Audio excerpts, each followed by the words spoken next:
behind the music.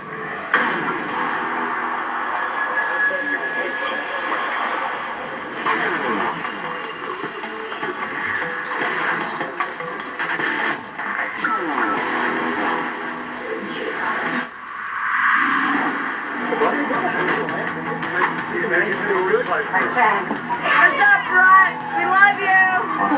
You're very welcome. All right. It's a love fest in Atlantic City. A really smoking hot blonde stole my hat.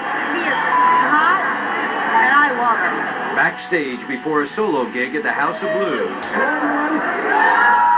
And as usual, Bret Michaels is pressing the flesh with flocks of female admirers. All right, we're going to start rock and roll right back here behind the stove. I think women rock. They're awesome. They're beautiful. I'm thankful they're here. I'm thankful they're fans. My husband consents that if I can hook up with Bret Michaels, he's like, more power to you, honey. He actually bought me condoms. He's had his way with countless women. I would never put a number on it. I could say I've had a lot of great times. But Bret Michaels has yet to find a true love that rivals his lifelong passion for rock and roll. Oh, he's to find love now. For me, in life, the truth is, there is two loves. When you're in love with somebody, that is the ultimate feeling.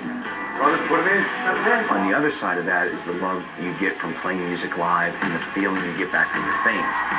That is the most incredible feeling in the world.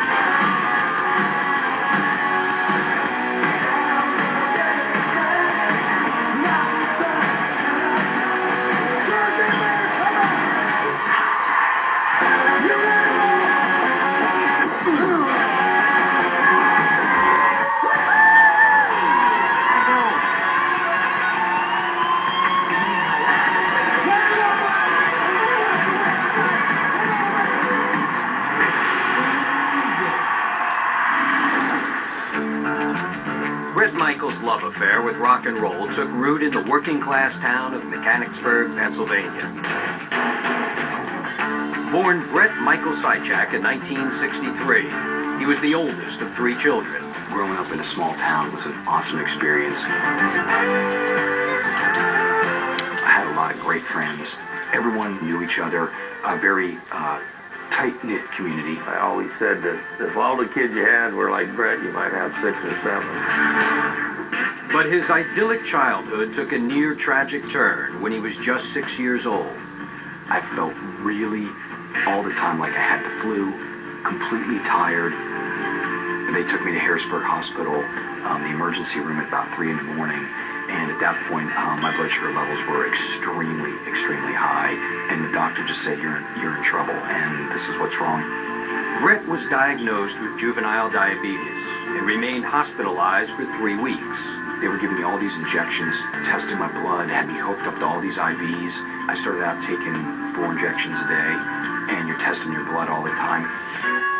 We tried to maintain that he could do anything, but he had to make sure he kept track of his insulin or how he felt. I look at it as a blessing because it made me kind of in touch with, how fragile life is and to really enjoy it while we got it. The diagnosis did little to slow Bret down. As a teenager, he began playing guitar. And in 1979, he joined forces with drummer Ricky Rocket.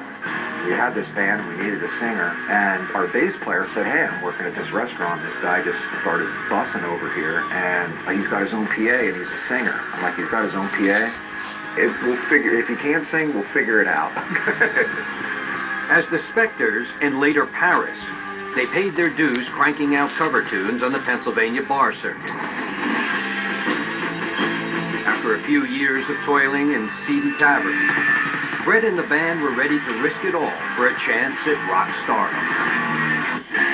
The only way to really go to the next level for us was to put us in a situation where we had to sink or swim. So LA was the natural place to go because that's really where rock was happening. Greg, Ricky, bass player Bobby Dahl, and guitarist Matt Smith packed their gear in early 1984 and headed for rock's promised land, the Sunset Strip. We made our way across the country, and for me, my life opened up.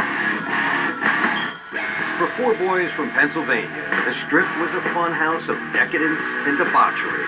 A combustible combination of lipstick, leather, and power chords.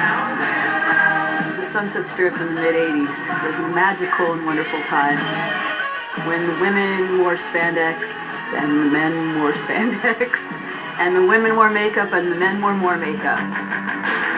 It was an amazing, incredible scene of a lot of musicians, a lot of people, a lot of beautiful women. As insanely overkill as it was also extremely real.